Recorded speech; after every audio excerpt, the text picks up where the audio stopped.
Hello and welcome to Forever Rugby on Forever Sport. For today's preview, England versus France. A very important match and a must-win match for France up against the English side who have been struggling but need to put in a big performance and are at home. Twickenham, never an easy place to come and win, unless you've Scotland apparently.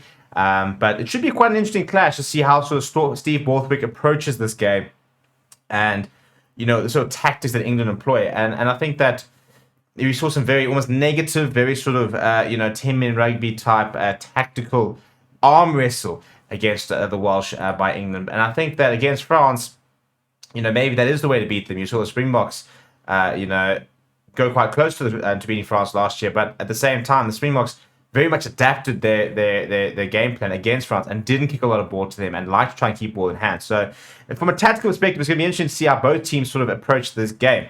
France have to win this game if they are going to look to try and defend their Six Nations title and kind of hope that Ireland do stumble at a particular sort of obstacle. And for England, it's about keeping themselves in the hunt as well, I suppose, and just almost now putting in big performances to try to start seeing something to start getting excited about ahead of the World Cup.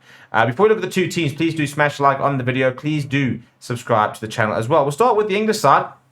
And first of all, a first time ever captaining for Ellis Genge, who will captain the side in the absence of Owen Farrell, who has been dropped for the first time in like a decade, basically.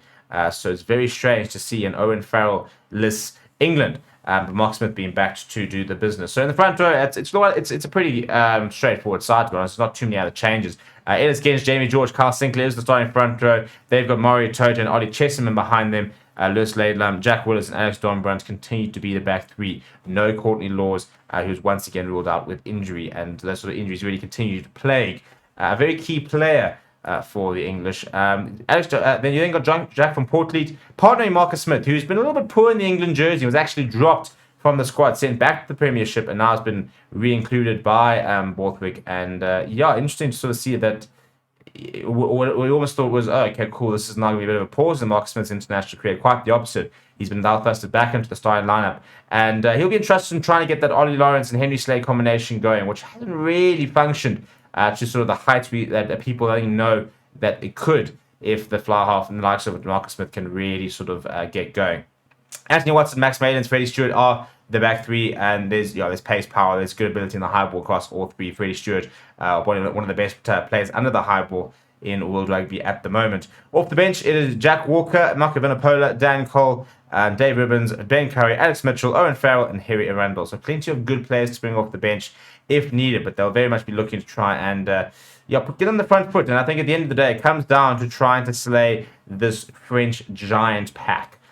So there is another tight-head change, as we have seen Mohamed Duhas getting banned, and no Antonio at the moment. So Dorian Aldegheri gets an opportunity in tight-head, and he's next to Cyril Bay and Julian Marchand. Tabat Clement, Paul Willemse, Anthony Jalan, Charles Olivon, Gregory Algett, in what is a very straightforward pack that we've seen most of the Six Nations. Anton Dupont continues to remain Intermac. He's under quite a lot of pressure. We haven't really seen the best of Remain Intermac so far, this Six Nations. Hasn't been playing to the heights we saw him a year ago. And I think this French side is actually a little bit low in confidence. I think they could really use a polished, sort of 8, 9 out of 10 performance just to get themselves back and going. I think they've had really good moments throughout the Six Nations, but also moments where they've looked beatable. And as a side going into the World Cup as arguably one of, if not the favourites, you can't look beatable. You can't have shown chinks in your armour. You've got to really be a side where people are really scared to play you. There's a very important change in the backline, though. Jonathan Dainty gets his first start of the Six Nations next to Gail Fiku, Ethan Demotier, Damien Pinot, and Thomas Ramos, the back three there as usual.